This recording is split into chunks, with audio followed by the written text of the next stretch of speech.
नमस्कार दोस्तों। क्या हिंदू धर्म और उसके धर्म स्थल हिंदू मान्यताओं से चलते हैं? सनातन धर्म और सनातन धर्म के जितने भी तमाम संस्थान हैं या तमाम सारे मंदिर हैं या जो भी कुछ है, वो क्या सनातन धर्म की रीतियों से चलते हैं? क्या वैदिक नियमों और तरीकों को माना जाता है? क्या हिंदू धर्म किसी से नफरत करना सिखाता है? हिंदू धर्म किसी दूसरे के धर्म पर हमला करना सिखाता है? या हिंदू धर्म सिर्फ ढोंग प्रपंच? ये सारे सवाल आज खड़े क्योंकि हम एक लोकतांत्रिक समाजवादी राष्ट्र में रहते हैं।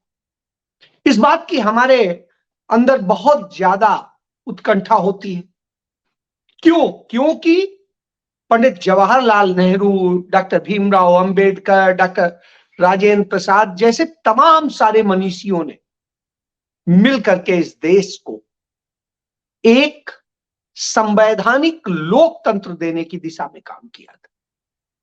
और पंडित जवाहरलाल नेहरू ने जब संविधान सभा में देश के आजाद होने के बाद में संबोधन दिया तो उन्होंने साफ साफ कहा, मैं इस देश को, इस स्वतंत्र देश को, उसकी प्राचीनता, उसके तमाम सारे जो संस्कार, बाकी चीजें हैं, उन सबको अक्षुण्ण रखने के लिए, एकता अखंडता अक्षुण्ण रखने के लिए अपना सर्वस्व समर्पित करता हूं और इस देश को दुनिया में एक महान राष्ट्र के रूप में स्थापित करने की दिशा में काम करूंगा।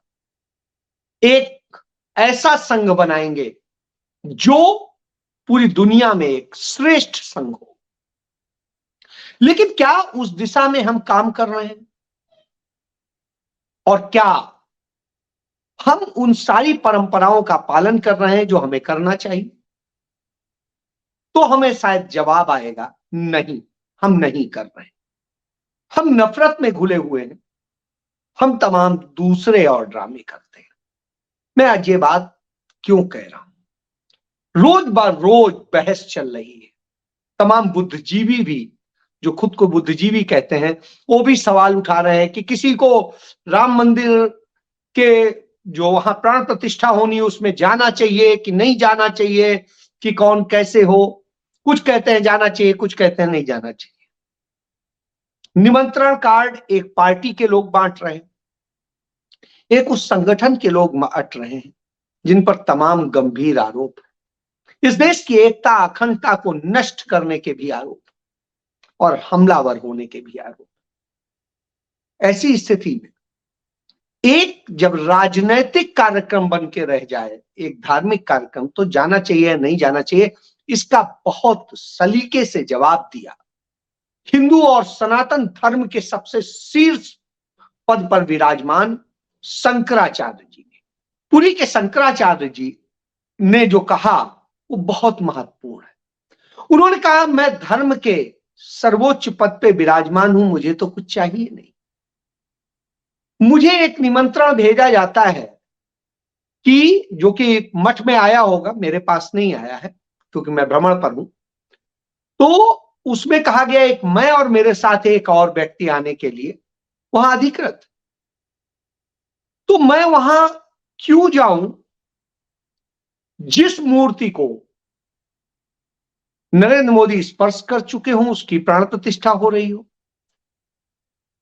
प्राण प्रतिष्ठा वो लोग कर रहे हों जो धार्मिक दृष्टिकोण से, जो हमारा सनातन धर्म कहता है, उसके मुताबिक ना हो, और एक राजनीतिक कार्यक्रम सा बन के रह जाए, तो क्या मैं वहां ताली बजाने जाऊं या नरेंद्र मोदी के ये वाले जो हेलो हेलो हेलो वाला होता है उस स्टाइल का वो देखने जाऊं? मैं क्या करने जाऊं वहां पर? क्या मेरे जैसे धर्म के शीर्ष पद पर विराजित व्यक्ति के लिए कोई स्थान है क्या? तो स्वाभाविक सी बात है, क्योंकि वो धार्मिक कार्यक्रम नहीं, वो राजनीतिक कार्यक्रम बन चुका है, वो वोट बैंक का कार्यक्रम बन चुका है। जब अभी पूजा नहीं हुई और वहां पर मूर्ति स्थापित नहीं हुई, कुछ नहीं हुआ, उसके बावजूद निमंत्रण के चावल बांटे जा रहे हैं। अरे निमंत्रण का चावल किस आधार पे बांट रहे हैं? कह रहे हैं वो पूजित चावल। मूर्ख बनाने का एक क्रम चल रहा है, धंधा चल रहा है, और इससे अपनी राजनीति साधने की कोशिश हो रही। तो जो यह स्थिति है, उस स्थिति में निश्चित रूप से तकलीफ होती, और जब ये हालात बनते हैं तो पता चलता है कि कौन सा खेल होने जा रहा है और क्या किया जा रहा है। निश्चित रूप से एक राजनीतिक कार्यक्रम में जाने का औचित्य औचित्य नहीं बनता है, और जिसको जब जाना होगा, ये धर्मस्थल पे जाना है तो जाएगा। एक सवाल बार बार हमारे तमाम सारे मित्र भी करते हैं, और उसका जरूर मैं भी जवाब खोजता हूं। यदि राम थे और राम का मंदिर था और राम में इतनी ज्यादा शक्ति थी, तो जब तथाकथित रूप से राम मंदिर तोड़ा गया तो उसे बचा नहीं सकते थे, या उनके अंदर यह शक्ति नहीं थी? और यदि जब मस्जिद तोड़ा गया, उस समय क्या अल्लाह के अंदर इतनी ताकत नहीं थी कि वो मस्जिद को बचा लेते? तो तमाम सवाल आते हैं, लेकिन नहीं, ये नफरत का विषय है। 23 दिसंबर 1949 को अचानक कुछ लोग रात को घुसते हैं और मंदिर के एक दीवार तोड़कर वहां पर एक प्रतिमा रख देते हैं, और कहते हैं कि यहां तो राम जी प्रकट हो गए, और उन्होंने ही बता दिया कि यही जगह है जहां मैं पैदा हुआ। बस उसी से आपने कह दिया पैदा हो गए। ना आपके पास कोई नक्शा नजरी है, ना कोई और रिकॉर्ड है, ना कुछ है। सुप्रीम कोर्ट ने अपने जजमेंट में लिखा है कि सिर्फ विश्वास किए जाने का है, बाकी कोई एविडेंस नहीं है। तो अब अदालत की माने तो भी एविडेंस नहीं, लेकिन उसने कहा चूंकि मस्जिद टूट चुकी है, उनका विश्वास है ऐसा स्थान दूसरा नहीं, तो इसलिए एक समझौतावादी उन्होंने फैसला दे दिया, और उस फैसले को हम सबने देख लिया। न्यायिक दृष्टिकोण से वो फैसला उचित नहीं कहा जा सकता, लेकिन चलिए शांति स्थापित करने के लिए ठीक था, शांति स्थापित हो जानी चाहिए थी। लेकिन वो शांति स्थापित होने की बजाय वो उपद्रव का बड़ा कारण बन गया, और उसके नाम पर श्री राम का नाम ले लेकर के तमाम जगह मॉब लिंचिंग की जा रही, तमाम जगह किसी को मारा जा रहा है, पीटा जा रहा है। एक ऐसी घटना राजस्थान में हुई, वहां एक मुस्लिम युवक को हल्की सी एक उसके कारण पीट पीट कर मार डाला गया। दूसरी तरफ राम मंदिर उड़ाने के नाम पर मुस्लिम व्यक्ति का बन करके आईडी केस से जिस तरीके से किया गया, धमकी दी गई और वो किया गया, उस खेल में जब पकड़े जाते हैं तो साहब 2 लोग ब्राह्मण होते हैं, एक क्षत्रिय होता है, यानी एक राजपूत और 2 ब्राह्मण मिलकर के ये साजिश कर रहे थे, और उसमें बदनाम कर रहे थे उस अल्पसंख्यक समुदाय को जिसको बार बार आप टारगेट करते हैं। कोई पाकिस्तानी कह देता है, कोई गद्दार कह देता है, कोई कुछ कह देता है। अरे वो गद्दार होते, पाकिस्तानी होते तो आपके पास जरूर यह विकल्प नहीं था, उनके पास विकल्प था, वो पाकिस्तान जा सकते थे, लेकिन वो हिंदुस्तान को प्यार करते थे, हिंदुस्तान के लिए समर्पित थे, इसलिए रुके, इसलिए यहां रह गए, और इसलिए उन्हें सलाम बनता है कि उन्होंने हमारे देश को पसंद किया, मुस्लिम राष्ट्र में नहीं गए। लेकिन हम तो इस बात का आश्वासन दे के आए थे कि हम तो वो समाजवादी लोकतांत्रिक देश हैं जहां सबको समानता का अधिकार मिलेगा, चाहे महिला हो, पुरुष हो, और सब कुछ हो। और नेहरू ने इसकी कोशिश की, लेकिन मौजूदा सरकार उसे चीन बनाने पे तुली है। चीन की तरह जैसे एक पार्टी, एक सरकार, एक तरीका, एक सिस्टम, और वो बना के अपनी सत्ता कैसे बनाए रखी जाए उसका खेल किया जाता है, और उसके बाद में मनमानी की जाती है। तो आज हिंदुस्तान में भी वही हो रहा है। संसद को एक पार्टी की संसद बना दिया गया है, दूसरे और तमाम जगह पे इसी तरह की स्थिति है, समाज में यही विघटन पैदा किया जा रहा है। और जब इस तरह की स्थिति होती है तो निश्चित रूप से तकलीफदेह हालत होती है, और उस हालत को देख करके लगता है कि हम क्या उस हिंदुस्तान में है जो हिंदुस्तान सभी को समानता के अधिकार की बात करता था? क्या हम उस हिंदुस्तान में? हम जब दुनिया की गाली देते हैं, तमाम सारी चीजें करते हैं, रावण को कोसते हैं, लेकिन साहब महामृत्युंजय का पाठ करते हैं। महामृत्युंजय किसने लिखा था? रावण ने। जब हम शिव तांडव का पाठ करते हैं, किसने लिखा था? रावण ने। और यही नहीं, रावण संहिता की हम बात करते हैं। जब ये सब बात करते हैं तो उसके बाद में हम राम को जब पूछते हुए बात कर रहे हैं, उनको श्रेष्ठ बताते हैं, तो आप बताइए,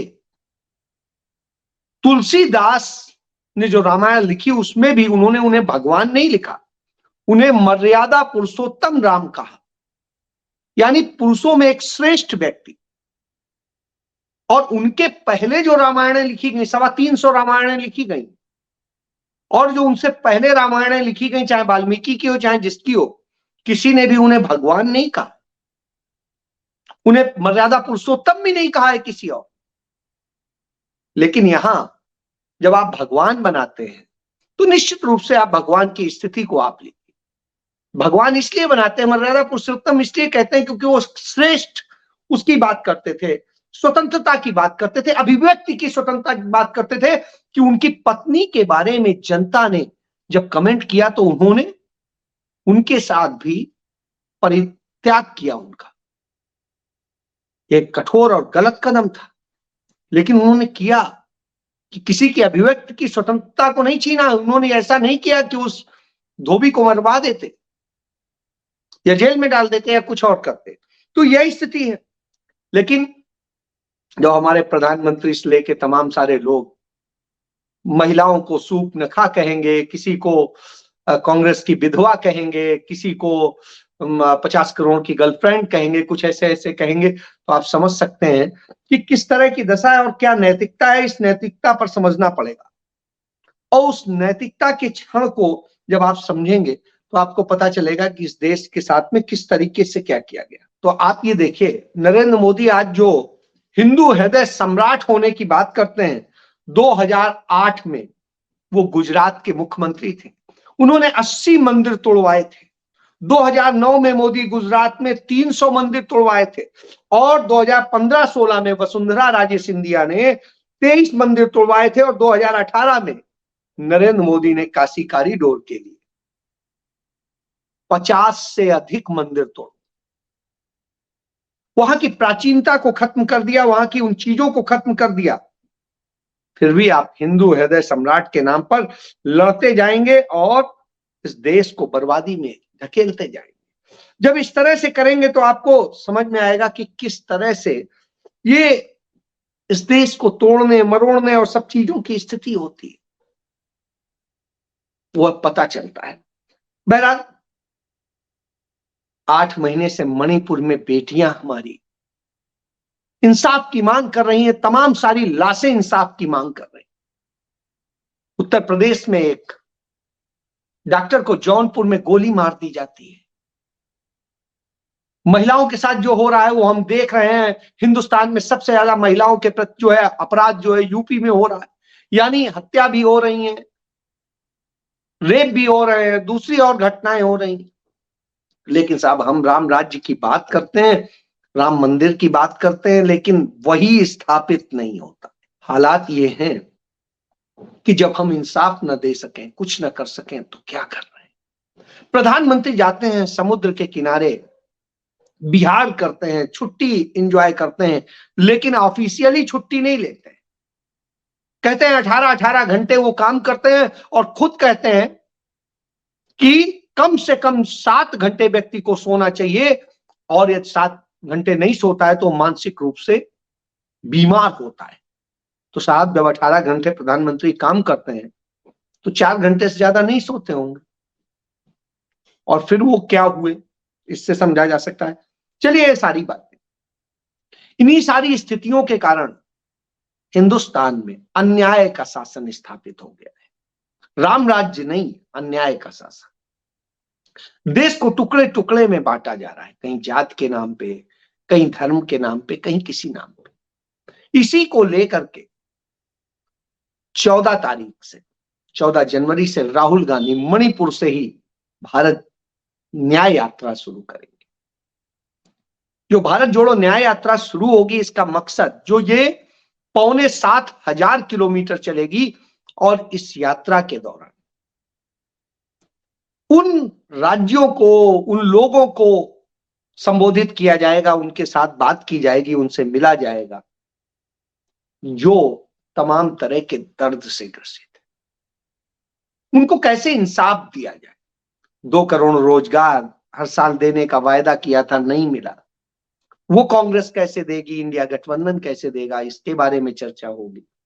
इसके बारे में चर्चा होगी कि आदिवासियों के हक जैसे छीने जाते हैं, उन्हें कैसे बरकरार किया जाए, किस तरीके से दलितों को उनके हक दिए जाए, किस तरीके से अल्पसंख्यकों पर होते अत्याचारों को रोका जाए, किस तरीके से सर्व समाज को एक किया जाए, देश का विकास हो, औद्योगिक विकास हो और सारी तरह से विकास हो, और किसी में भेदभाव ना हो। अदानी भी यदि ईमानदारी से काम करे तो अदानी को भी काम करने का अवसर मिलेगा, अंबानी को भी मिलेगा। लेकिन यदि कोई बेईमानी करेगा तो वो किसी को छूट नहीं होगी।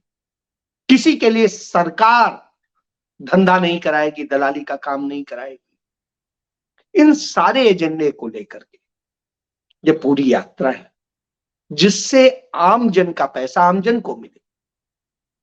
आपको पता है कि पिछले करीब 1 साल से जो पेट्रोल डीजल के दाम हैं, जो क्रूड ऑयल के, वो 31% से अधिक गिर चुके हैं।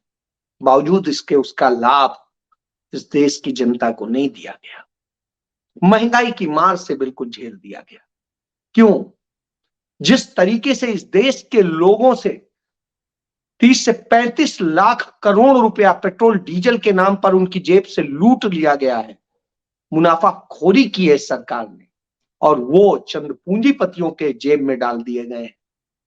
उस बात को लेके सवाल है, उसको लेके लड़ाई, वही इंसाफ दिलाना है, वही न्याय दिलाना है। उस न्याय की लड़ाई को राहुल गांधी लड़ने जा रहे हैं। और जब वो ये लड़ाई लड़ने जा रहे हैं तो ऐसे में हर किसी को साथ खड़ा होना चाहिए, क्योंकि जो न्याय चाहता है, जो चाहता है व्यवस्था बने, वो उसके लिए आगे आए। इसको लेके आज कांग्रेस पार्टी के तमाम पदाधिकारियों की मीटिंग हुई, उसमें फैसले किए गए और एक अच्छा शुरुआत हुई। वाईएसआर रेड्डी की पार्टी जो थी, उनकी बेटी जो कांग्रेस पार्टी में ही पहले मुख्यमंत्री हुआ करते थे आंध्र प्रदेश के, उनकी बेटी ने अपनी पार्टी का कांग्रेस पार्टी में विलय कर दिया और वो कांग्रेस पार्टी में आ गई। और उन्होंने कहा वो इसलिए आ रही है क्योंकि सिर्फ कांग्रेस पार्टी ही है जो पूर्ण रूप से आज भी सांप्रदायिकता से दूर है, सबकी समानता की बात करती है, इस देश के लोगों को हक देने की बात करती है, न्याय देने की बात करती है, इसलिए मैं उसके साथ हूं। निश्चित रूप से एक बड़ी बात उन्होंने कही और मुझे लगता है ये न्याय जल्द होगा। आप सब इस न्याय का इंतजार कीजिए और तमाशा देखिए उसका, जो धर्म के नाम पर आडंबर हो रहा है। क्योंकि ये मैं नहीं कहता हूं, ये शंकराचार्य जी कहते हैं कि धर्म का आडंबर हो रहा है, राम मूर्ति की स्थापना नहीं, एक राजनीतिक खेल किया जा रहा है। इस खेल को देखिए और न्याय का इंतजार कीजिए। जय